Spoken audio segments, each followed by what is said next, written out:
equipe da SEDUC tem o prazer de lançar o projeto Sintonia, parceria entre escola e família na educação infantil.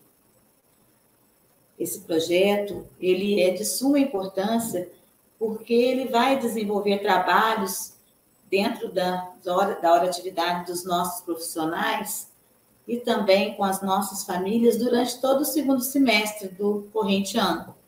Teremos psicólogos, fonoaudiólogos, promotores, para que possamos trabalhar a temática da família na educação infantil. A Semana da Educação Infantil ela é dedicada a trabalharmos temas, relacionados a toda a fase do desenvolvimento da criança. Essa semana ela foi instituída através da Lei 12.602 de 2012, onde foi criada a Semana Nacional, é uma lei federal que foi criada a Semana Nacional da Educação Infantil, a ser celebrada anualmente na semana, onde dia 25 de agosto é o dia de comemoração ao Dia da Educação Infantil. Essa data que passa a ser comemorada anualmente em homenagem à doutora Zilda Arnes. Doutora Zilda Arnes Neumann foi médica e pediatra e sanitarista, fundadora e coordenadora internacional da Pastoral da Criança, fundadora e coordenadora nacional da Pastoral da Pessoa Idosa, que são organismos de ação social da Conferência Nacional do Bispo do Brasil, a CNBB. Ela desenvolveu a metodologia comunitária de multiplicação do conhecimento e da solidariedade entre as famílias mais carentes. A educação das mães por líderes comunitários capacitados revelou-se uma excelente prática de combater a maior parte das doenças facilmente preveníveis e a marginalização das crianças. Então, essa Semana da Educação Infantil, ela vem corroborar e edificar a grandeza, a importância que tem esse período na vida das nossas crianças e na nossa corresponsabilidade. Sendo assim, consideramos necessário a importância dessa semana, na nossa semana educacional, e para pensarmos e refletirmos, repensarmos sobre as propostas significativas e as atividades para os profissionais, para as famílias e para as crianças. Então, é com imenso prazer que nós já agradecemos de antemão e a colaboração da psicóloga Águina Grande, que é uma servidora, durante muito tempo trabalhou conosco. A Águina é uma profissional de vasta experiência, e para falar um pouquinho da Águina, eu gostaria de convidar a nossa coordenadora da Educação Infantil, Érica Trombini, para fazer um breve relato das experiências da Águina e passarmos a palavra à nossa palestrante da noite. Um bom trabalho a todos e ficaremos aqui torcendo por essa palestra, essa nossa iniciativa de estarmos trabalhando em prol das nossas crianças do nosso município. Olá, queridas famílias, equipes das escolas, equipe da educação infantil, queridas colegas da SEDUC, querida secretária Juliana.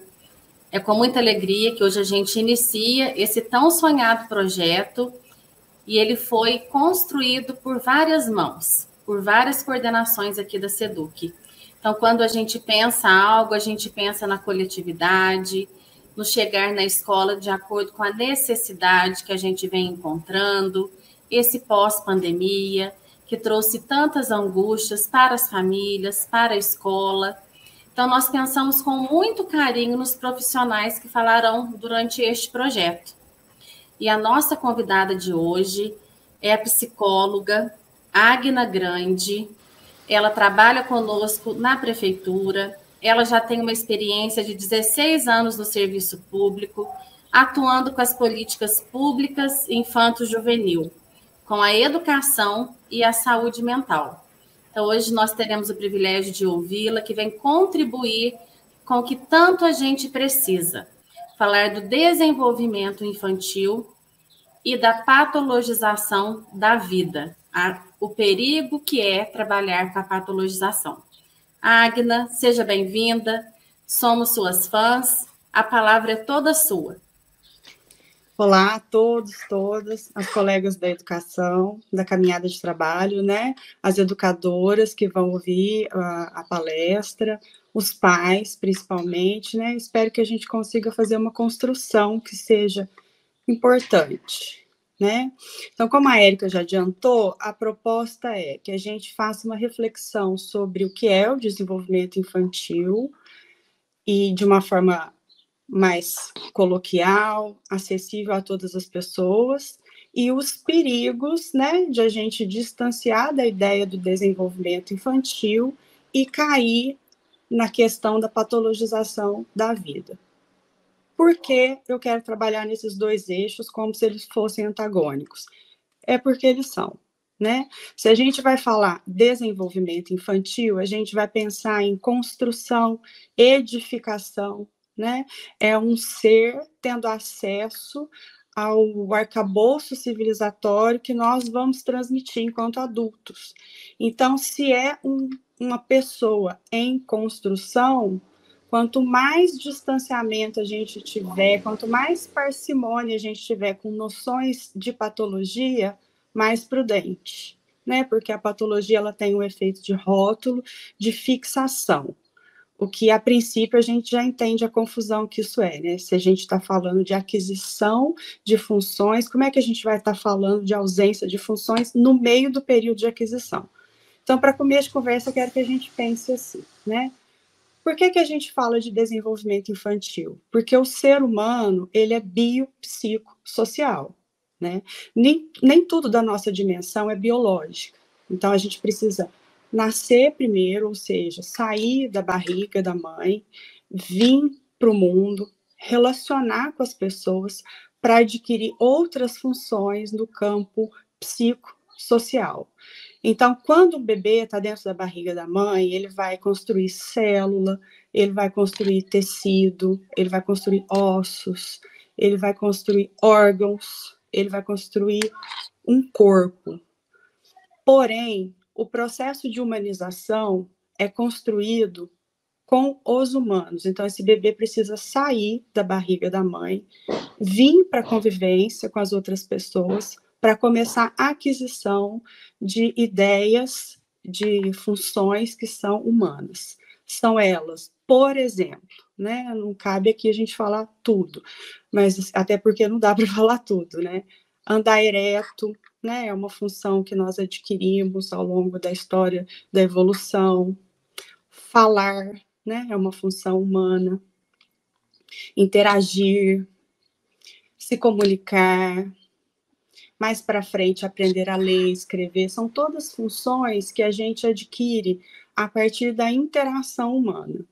Então, para começo de conversa, quando a gente vai pensar em desenvolvimento infantil, a gente vai pensar, assim, em primeiro lugar, a importância do contato humano. Eu quero que vocês ouçam bem isso, a importância do contato humano. Com quem? Com todos. Especialmente com os pais, o par parental, né?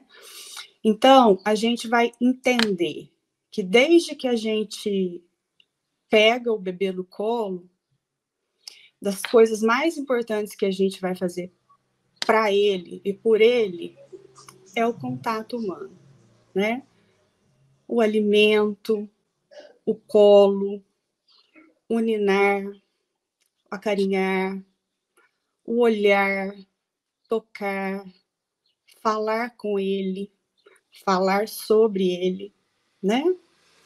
Desde que esse neném ele começou a existir dentro da barriga de uma mãe, aquilo no campo humano já é existência. Os pediatras falam da importância dos 1000 dias, né? O que seriam os 1000 dias? Seria o tempo da gestação, mais os 2 primeiros anos de vida. Por conta de que eles são importantíssimos para o resto da nossa vida humana, né? Especialmente nesse projeto, que vai falar mais com a educação infantil, nós vamos pensar em primeira e segunda infância. Primeira, 0 a 3, segunda, 3 a 6, né? De 0 a 3, a primeiríssima infância, é extremamente importante para o resto de nossas vidas, né? Além do nascimento, nós temos 2 grandes desenvolvimentos cerebrais, que é com 1 ano e com 3 anos. E nesse período, a gente adquire funções que são importantíssimas para o resto da nossa existência. Por exemplo, falar, né? A fala é, propriamente dita, a imersão da gente na condição humana e civilizatória. Então, o que é importante a gente frisar nesse momento? Como que as crianças têm acesso a essas aquisições? Através da relação. Então, assim, a gente insere o bebê, né, no universo motor, primeiramente. Ele nasce todo molinho, e aí depois ele começa a engatinhar, ele começa a andar, né? E a gente insere o bebê no universo da linguagem, falando com ele, olhando para ele, chamando ele à interação de falar, né? A gente transmite conceitos, condutas, convenções sociais através de nós. Então, o que eu queria que a gente marcasse no segundo momento? Primeiro momento, eu já marquei com vocês a importância do contato humano. Segundo momento, eu queria marcar com vocês a importância nossa, dos adultos, como transmissores, né? Esse é o nosso lugar. E nós, adultos, eu estou falando de novo, todo mundo, especialmente o par parental, né? Os pais. Então, é deste lugar que a gente fala com uma criança. E a gente tem que ter muito cuidado para a gente não inverter essa lógica, né? Não esperar que a criança tenha essas coisas prontas e depois acusar a falta dessas coisas. Por exemplo, a gente vê que uma criança está falando pouco e a gente já quer achar o problema dela estar falando pouco. Então, vamos inverter a lógica. Se uma criança está falando pouco, qual que é o nosso papel enquanto adulto perante essa criança? Estimulá-la a falar. A gente vai falar com ela, vai cobrar a resposta dela, vai suportar a angústia dela não ter essa resposta naquele primeiro momento e vai esperançar que ela desenvolva a resposta ao longo do tempo, porque nós estamos demandando que ela responda. Então, eu quero frisar com vocês a importância desse papel de transmissão. Então, é esse o lugar que nós adultos ocupamos para as crianças.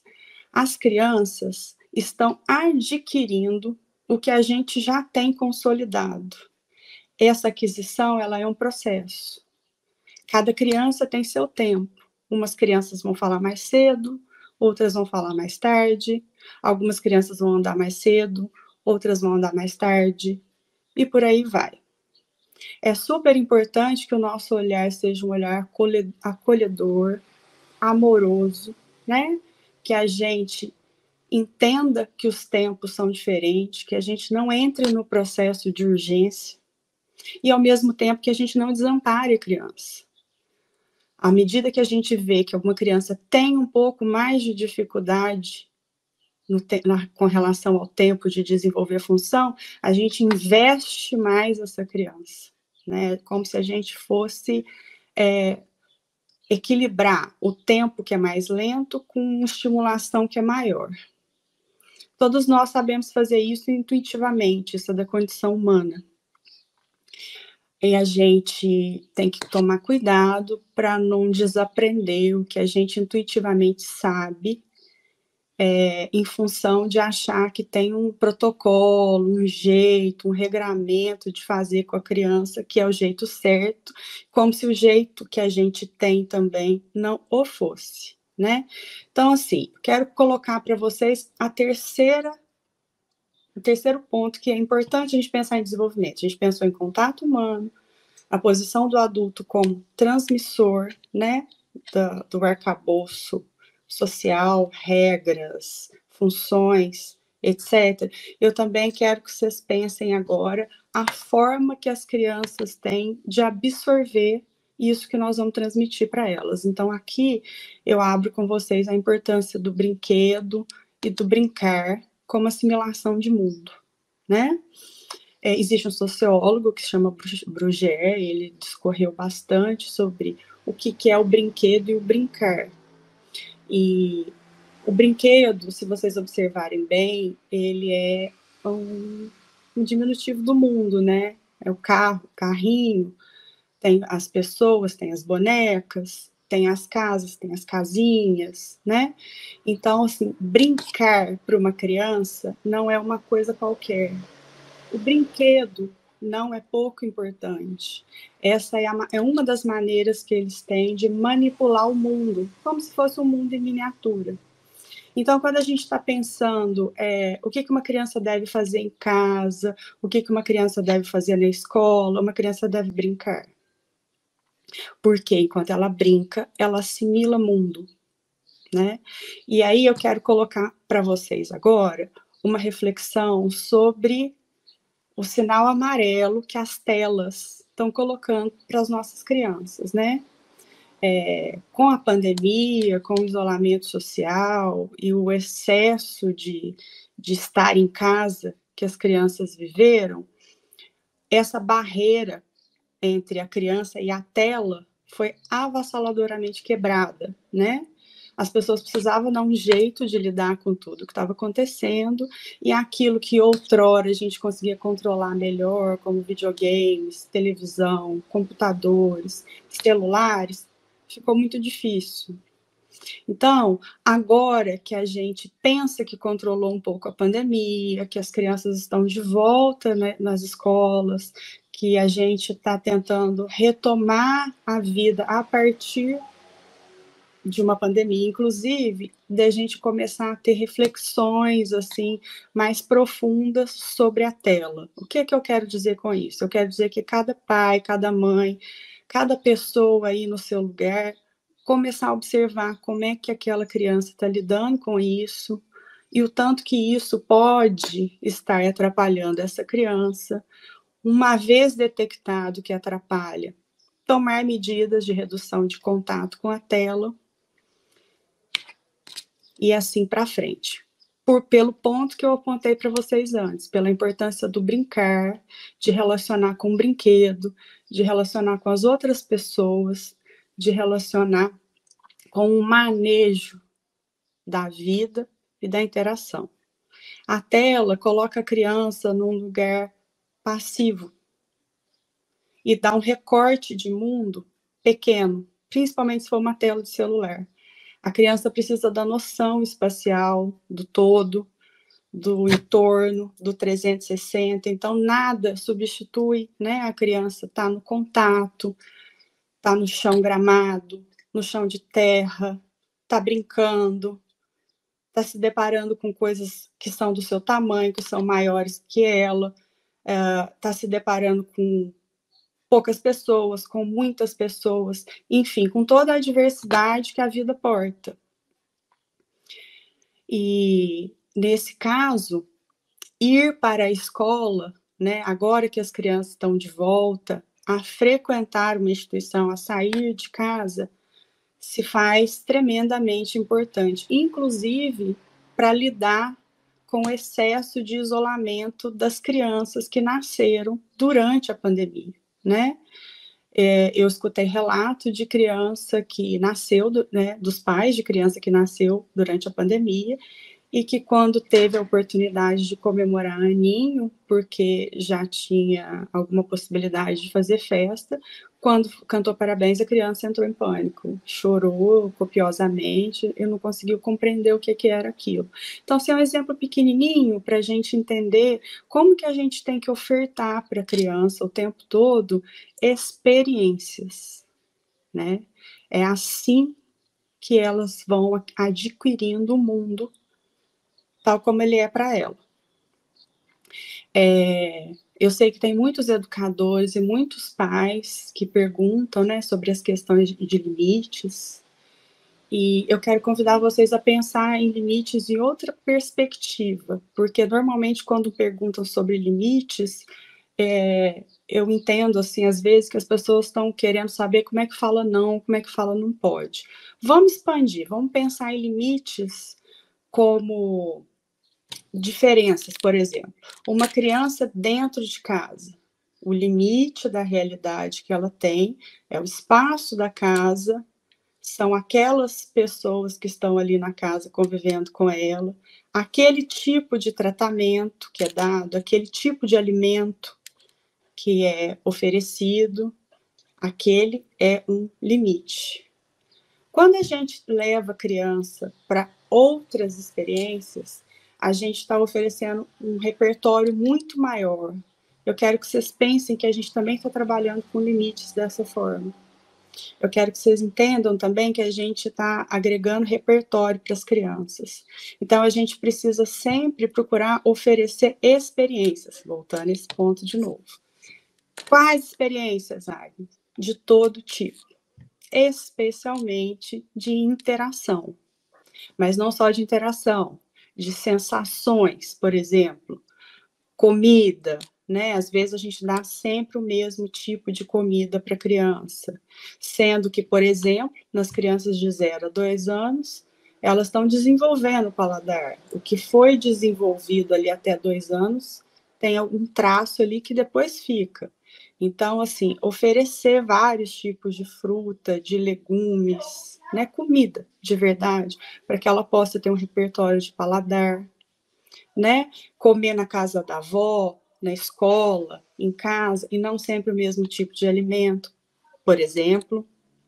Experiências táteis, né, que é o que a escola faz muito, né, oferecer o que é rugoso, o que é liso, o que é macio, o que é duro.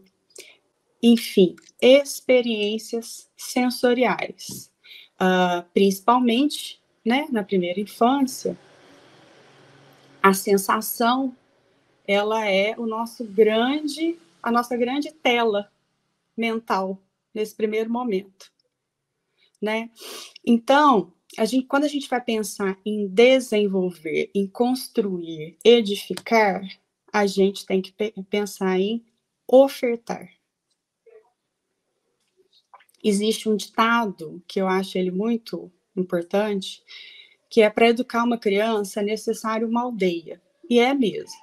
Então, seguindo a lógica, né, que a gente está construindo, da questão da oferta de experiências, e a gente já entendeu até esse ponto da construção do raciocínio, que quanto mais pessoas participando da educação daquela criança, melhor. Eu quero que a gente consiga também explorar aqui nesse papo a importância da parceria do educador e das famílias, né? Na história do desenvolvimento de uma criança, são complementares, são parcerias, né? O que o pai e a mãe faz em casa não substitui o que o educador faz na escola, e o que o educador faz na escola não substitui o que os pais fazem em casa, são complementares, né? Os pais têm que ser uma fonte de relacionamento, uma fonte de acolhimento, de segurança e proteção. Não é diferente na escola. Porém, na escola, é uma coisa mais focada para a socialização. São muitas as crianças, né? As crianças também relacionando entre si. Hoje em dia, a gente tem constituições familiares, muitas vezes de uma criança só. Então, aonde essa criança vai ter a experiência, às vezes, de conviver com outra criança, é dentro da escola. E como é que é essa experiência, Agna? Como é tudo na vida humana? Num primeiro momento, choque. Eles levam tempo para aprender a conviver um com o outro. Daí as questões, às vezes, de enfrentamento entre as crianças, né? Do corpo a corpo. E, assim, nesse aspecto, pais e educadores têm que ser parceiros. Não adianta só o educador conduzir essa situação lá e os pais ficarem numa posição intimidadora. Não adianta também só os pais educarem em casa e não terem diálogo com os educadores. Então, a ideia agregadora, nesse sentido, é que seja um trabalho parceiro. Como é que a gente faz parceria? Eu trabalho o tempo todo, o educador não tem tempo. A gente dialoga. Assim que a gente faz parceria. Como? Da maneira que for possível. Através das agendas, através das reuniões, através dos momentos específicos. Mas, se uma parte entende a outra como parceira e parte da ideia de que vocês podem dialogar, vocês podem conversar para um tentar entender o lado do outro e, de posse da compreensão dos lados, construir alguma estratégia para lidar com aquela situação juntos, isso é diálogo. É potente e é importante e é transformador.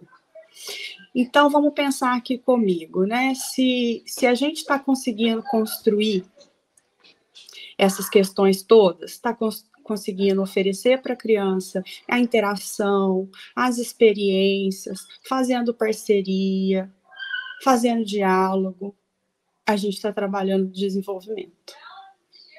Ok?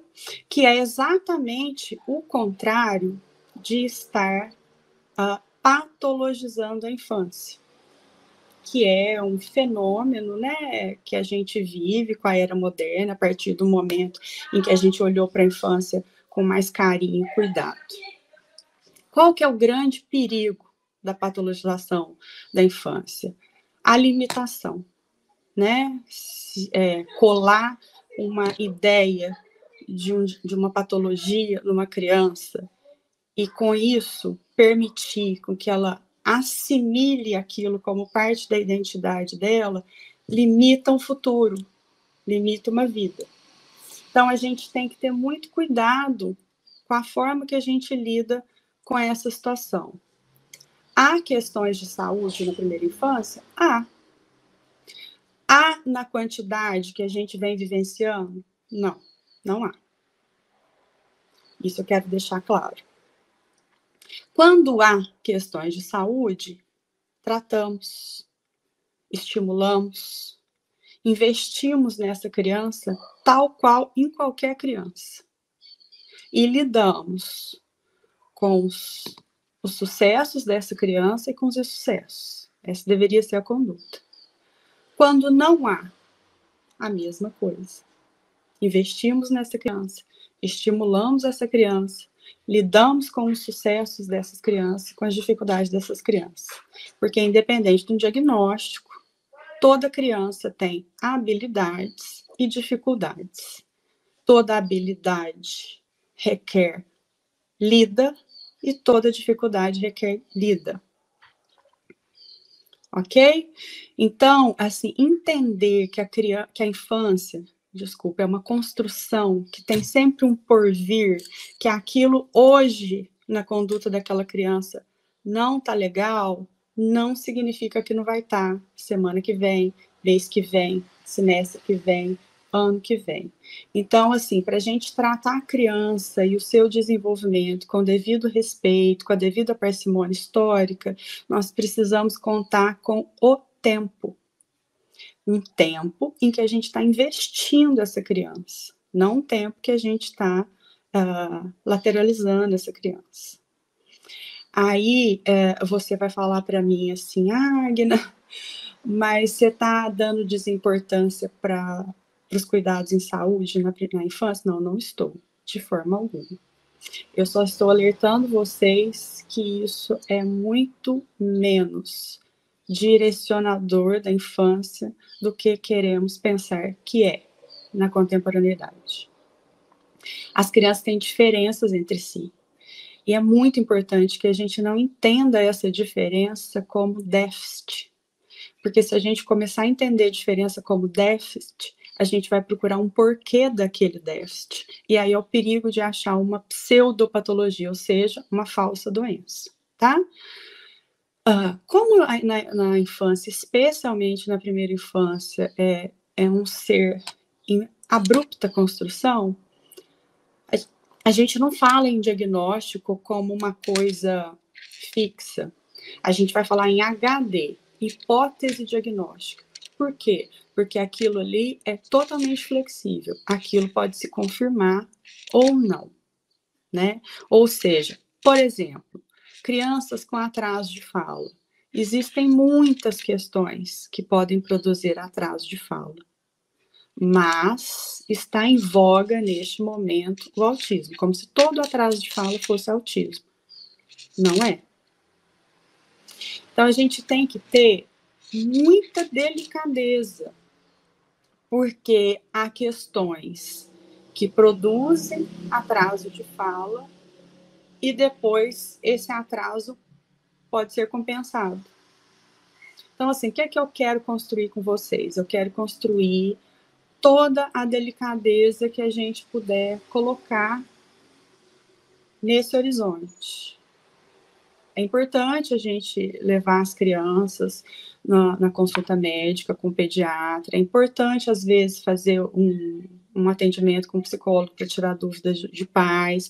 É importante procurar uma fono se essa fala está muito atrasada em relação à idade, mas é muito mais importante a gente ter delicadeza com como a gente vai conduzir esse processo. Ok? Assim, a gente existe doenças catalogadas, né?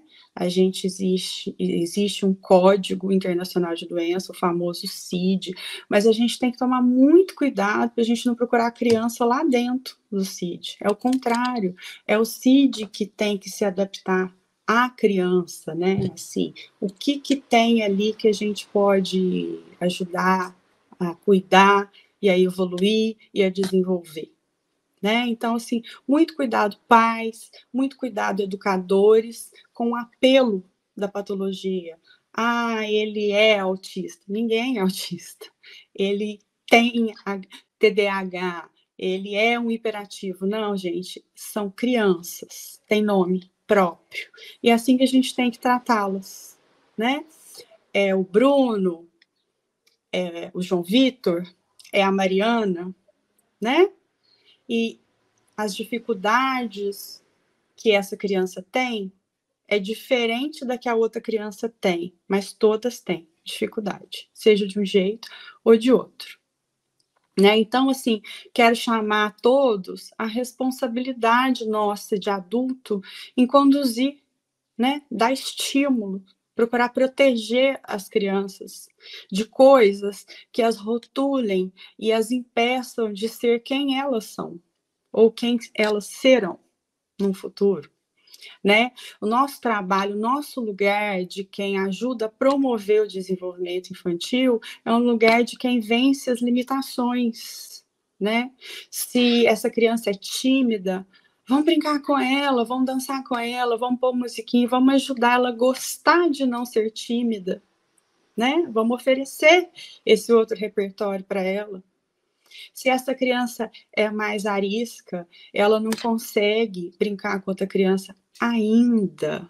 Vamos encontrar a brincadeira que ela gosta e que ela se solta e que estar junto com outra criança passa a ser interessante para ela, né? A gente tem que entender o seguinte, o que é problema do que é solução. Às vezes tem um fiozinho ali no meio só, mas é esse fiozinho que a gente tem que encontrar. No exato momento que a gente levanta um problema naquela criança, se a gente pegar pelo outro lado, existe uma proposta de solução. Como os exemplos que eu dei. Ah, ela é tímida. Ok, vamos brincar com ela. Brincadeira estimulante. A gente vê na carinha dela se ela está gostando para vencer a timidez. Então, um problema na primeira infância tem que ser encarado como uma oportunidade de crescimento.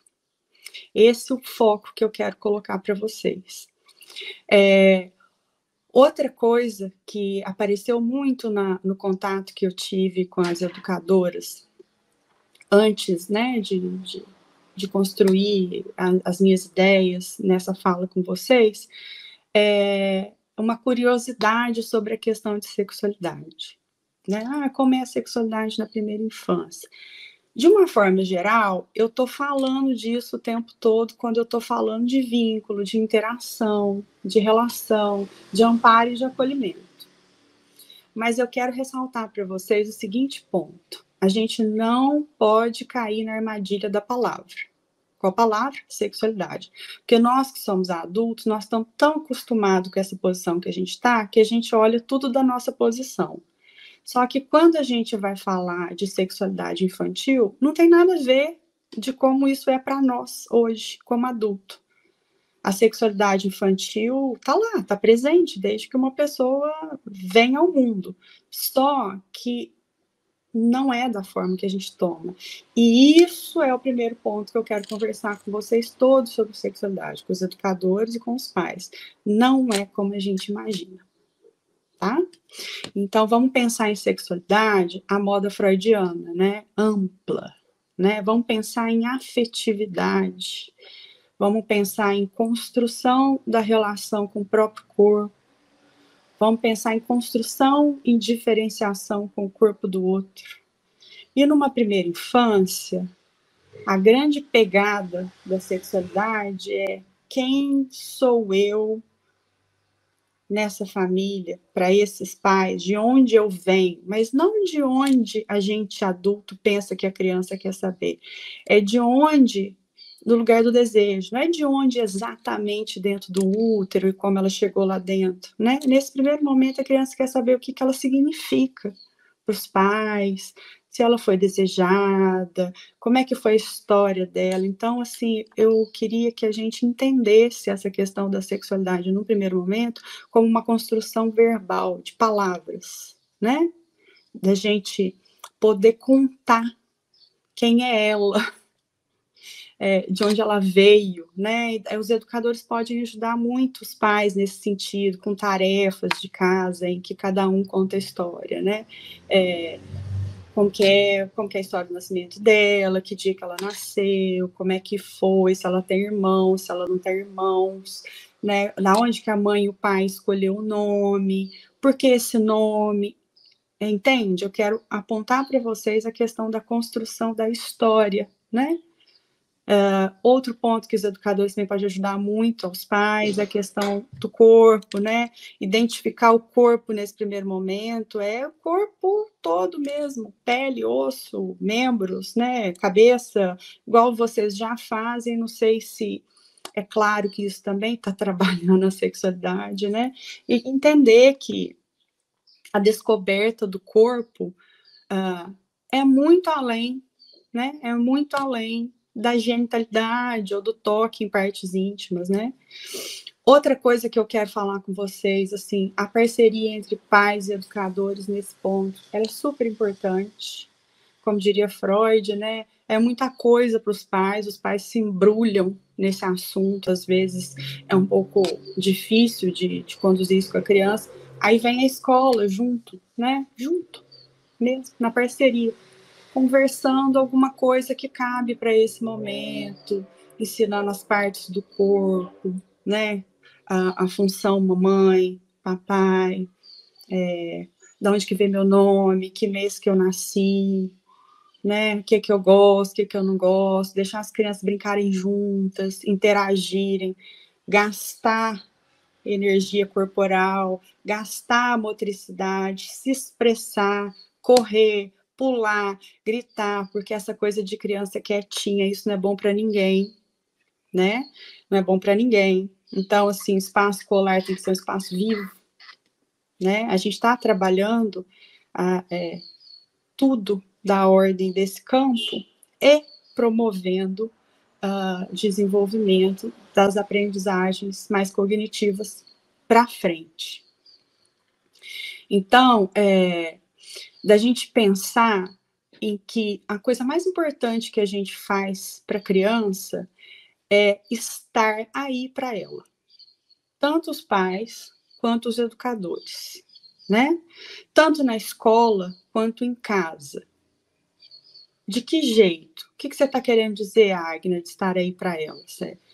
Eu falo com alguém que eu olho no olho.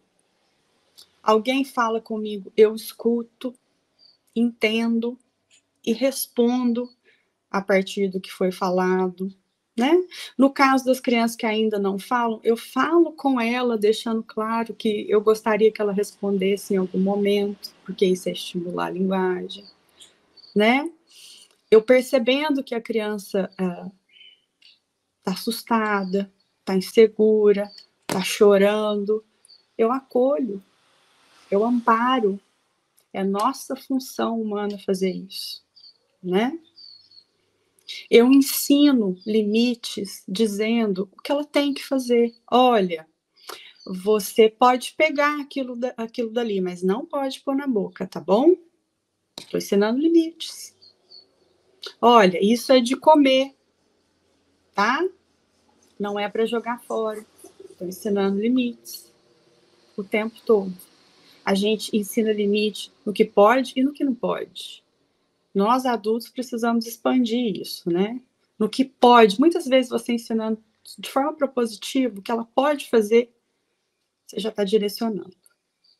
Então, assim, o que é o grande diferencial que eu quero deixar bem sensibilizado com vocês aqui hoje? Quando a gente fala de desenvolvimento infantil, a gente fala disso, gente, de oportunidade. Oportunidade de se fazer humano. Eu acho que é isso que eu quero dizer para vocês, tá? A oportunidade de se dizer humano, e um humano só se torna humano através de outros humanos. Ok? Era isso, muito obrigada por terem me ouvido, espero que vocês possam aproveitar. Gostaríamos de agradecê-la pela brilhante contribuição. Vem de encontro com a proposta da educação infantil, que é o desemparedamento da infância, esse currículo baseado em experiências, em vivenciar o aprendizado, e vem contribuir com essa educação integral que a gente tanto prima na educação infantil, que é o cuidar e o educar de uma maneira colaborativa, família e escola. Então, as suas reflexões nos fizeram realmente repensar, refletir e incomodar, né? Que o objetivo é esse. Então, a gente sabe que o incomodar nos faz sair do lugar. Então, que todos possam levar essa sementinha da reflexão, do repensar, levar para as reuniões de pais, as angústias, não esperar as reuniões para ir à escola, marcar junto à direção, junto à professora, à educadora, o que angustia, porque a educação é uma via de mão dupla. Então, nós temos aí 100% da família e 100% da escola para essa construção da educação integral. E também gostaria de sinalizar a alegria dessa Semana da Educação Infantil, de estarmos proporcionando esse momento de reflexão também para as famílias. As nossas escolas, os nossos CMEs estão pipocando de atividades, de experiências, de muita alegria e de valorização da educação infantil. Então, essa realização do projeto é a realização de um sonho, Agna, que você também nos presenteou. Então, muito obrigada pela sua participação, pelas brilhantes palavras, e que Deus abençoe. E que a gente possa aí consolidar cada vez mais nossa parceria, que precisamos muito dessa rede de proteção, da saúde, junto à educação, assistência social, para a nossa querida infância, a nossa primeira infância. Este projeto nasceu dos anseios em trazer para todos nós, né, profissionais da educação infantil e para as famílias das nossas crianças, temas que fossem pertinentes às vivências dentro das nossas unidades escolares e dentro das casas das nossas crianças, com as suas famílias. E hoje nós tivemos, então, essa grande oportunidade de já começar com uma fala tão rica, né, trazendo tanta clareza, que foi a fala da Agna. E a gente está cumprindo, né, com este objetivo, que é fortalecer cada vez mais esse laço família-escola, provocando, assim, o diálogo dentro das nossas unidades escolares, entre os profissionais, dentro das casas das nossas crianças, né? E o diálogo entre ambas as partes. É este o nosso objetivo para essa educação que esteja cada vez mais perto, né, dos familiares, das nossas crianças, e também fortalecendo os saberes, fortalecendo o conhecimento de todos os profissionais envolvidos na educação dos pequenos. Eu agradeço imensamente a oportunidade, tá? E queria aproveitar também para parabenizar vocês pela iniciativa, né? Todo espaço de diálogo é muito importante. Todo espaço de diálogo ainda é pouco, pelo tanto que a gente precisa dialogar.